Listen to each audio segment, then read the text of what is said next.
The third part of these somatic work videos is around intention setting.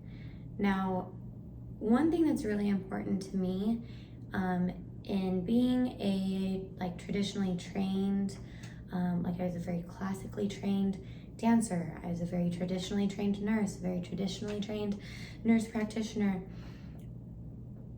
I think it's important for me to bring the opportunity to this space for people who think this is like woo-woo and out there for them, to set that guard down enough to the point where you will give yourself permission to engage in these types of practices.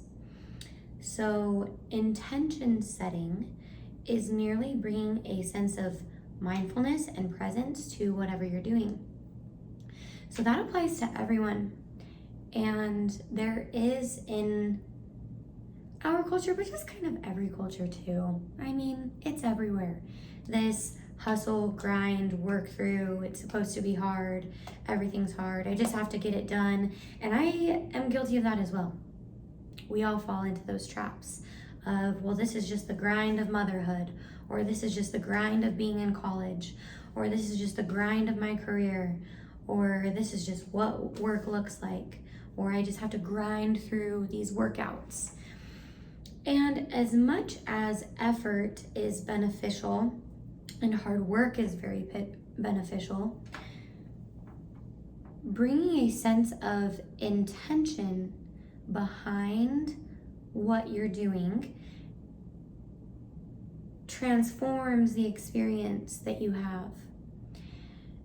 For example, if I set the intention, and I have, if I set the intention for my schooling as a nurse practitioner to bless and elevate and aim higher for the human race, right? And seeing myself as a key player in that game.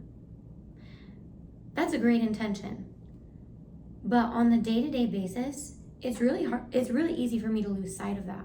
And like, oh my gosh, I hate this class, or I hate this assignment, or I'm too tired to go to clinicals today, or I don't feel like going to the gym. I don't want to work out these muscles. I'm just exhausted. I don't feel like doing it. You know, I don't care today. And that's normal. That's allowable. You might feel like that in your role as a parent, or as a counselor, or as a healthcare provider, or a caregiver, or a mentor at work, whatever it is. You may just feel like you don't have any craps to give sometimes. But bringing intention from a larger scope, right? Because you had an intention when you set out to become a mother, or to enter into a relationship, or to get another degree, or to enter into this career. And maybe you need to pivot and pursue something a little differently than what you're doing. But for the sake of our practice today, setting different frames for intentions, for what you're doing and why you're doing it, can be very helpful.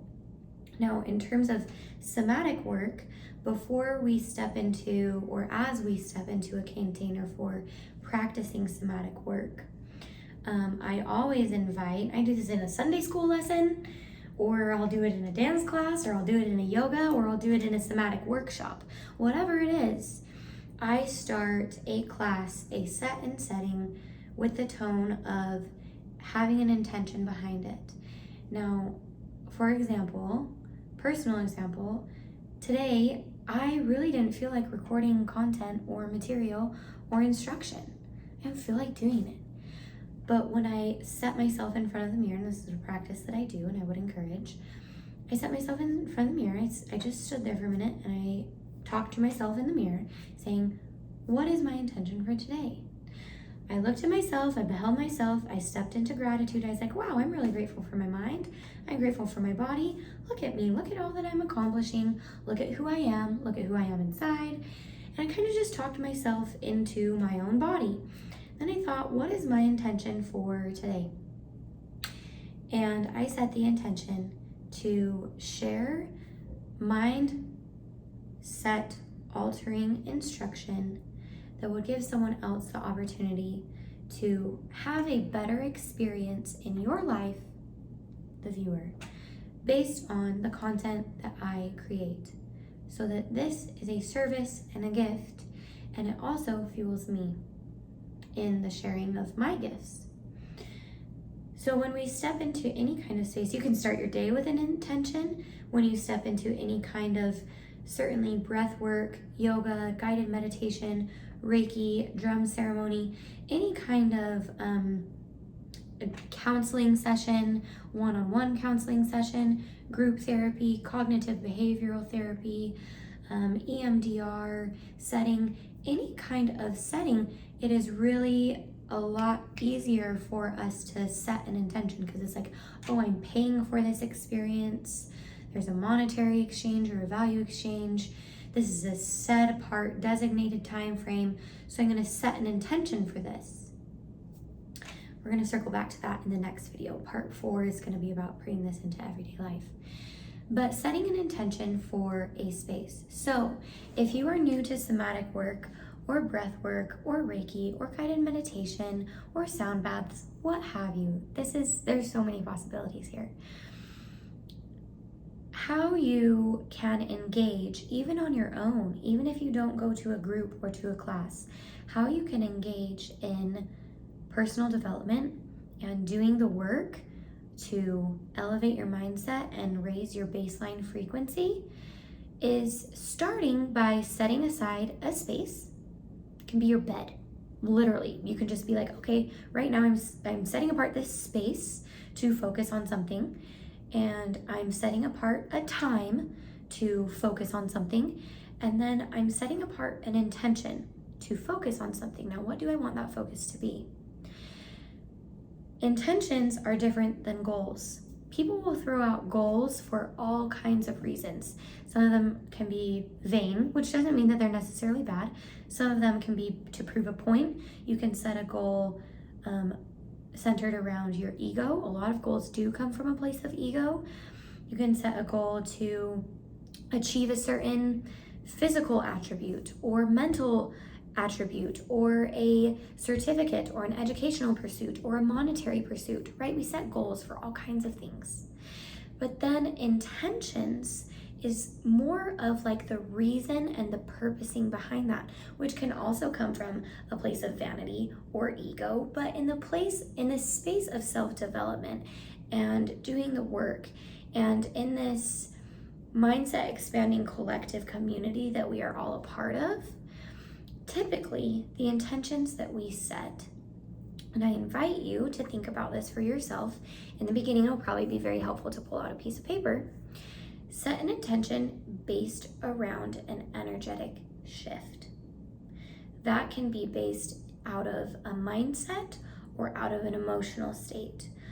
That is a really good way to start. Now, for example, again, personal example, say that I had for a few days, been feeling very irritable, like I'm just easily set off.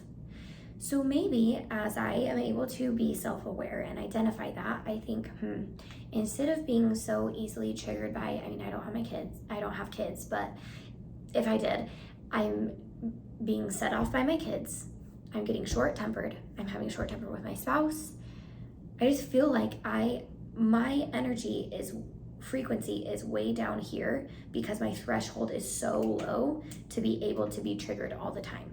And I don't like that. It doesn't feel good. So I want to cause or allow or invite in an energetic shift where instead of being outside of my body and really up into the reeling of my head and reactive to what stimulus is coming in, maybe I set aside 20 minutes in my own room where I'm going to do deep breathing, holding a hand on my chest and over my solar plexus and my stomach, to just deep breathe into the intention of surrender. Surrender. Maybe I want to be even more specific. Maybe I want to settle into the intention of, instead of reacting, I just want to bring awareness to where I feel the emotion in my body. Next time I feel angry or anxious or triggered or like I'm really reactive or I'm getting irritable, instead of telling myself, I'm gonna stop that, I don't wanna be like that, I'm just gonna set an intention that I want to bring an awareness to where I'm feeling that in my body. And that's it. I just want to bring information there. You could set an intention around being more present as a parent, where I'm going to set the intention to set aside a space of an hour each day where it is completely undivided attention from my child. You can set the intention of, when I go to my next work meeting, instead of just waiting for the time to pass, my focus is going to be on who do I see in my team that I can network with and maybe establish a mentor-mentee relationship so that I can level up my skill set and what I bring to the company so that I can increase my ability to contribute and generate revenue for myself and my family and the people in the company and all the things. When I step into a somatic space or a breathwork space, a Reiki space, the intention will typically be around something like capturing a vision. So surrendering to the truth of what the vision is for my life or of who I'm becoming, or tapping into my own personal gifts. It goes a lot more into the inner work. Maybe sometimes I'll set an intention around doing shadow work, like inner child work of let me look back on timelines and time frames as a child where maybe I didn't receive what I would have wanted at that time, or where I was really afraid, or where I was really stressed, or where I felt like I was alone, and just give love to her and just see her there and hold space for her and just surrender to that and take in the information of what that is. And that changes the way that those timeline narratives that are in our minds work. If I do inner child work and I give love to her, that changes who I am today because it goes back and changes the timeline of everything leading up to today. So whatever your intention is and whatever your practice is, if you're someone who feels really uncomfortable at this point in like, oh, I'm gonna do holotropic breath work, or I'm gonna do a Reiki ceremony, or I'm gonna do whatever, really easy places to start. There's honestly so many resources on YouTube. Just type in guided meditation for stress. Guided meditation for stress. And set the intention, I am going to be present for this 20 minutes in my living room while I don't have other responsibilities going on, or I do, but I'm setting apart the time. And I am setting an intention to be fully present and to bring my thoughts to a guided awareness of where I am, who I am, and just be aware of what's going on with me because I've been feeling really stressed out, or I feel like I'm stuck in a rut, or I'm having a hard time finding my purpose, or I'm having a hard time in my relationship, or there's a point of friction somewhere, or there's a pain point somewhere, something that you're having a hard time getting over. Maybe you went through a traumatic illness with a child. Maybe you have a lot of mental illness in your mom's family. Maybe your husband has gone through something really difficult in his past, and that brings friction into your relationship when his own really difficult elements come up for him, and that spreads friction onto you, or vice versa. Maybe that's your wife, maybe it's a parent. Whatever it is that is bringing up friction, that trigger, these little bumper points that are tapping our ego going, ooh, I don't like that, or ooh, this is really hard, or I'm feeling really frustrated, or I'm shutting down, or I'm putting up a wall because I've been hurt. Whatever it is for you, think of leaning into an intention of expansion. So I'm going to pay attention to why these feelings are coming up. What feelings am I having? What mindset have I been in lately? And what is my intention for wanting to show up as a higher version of myself?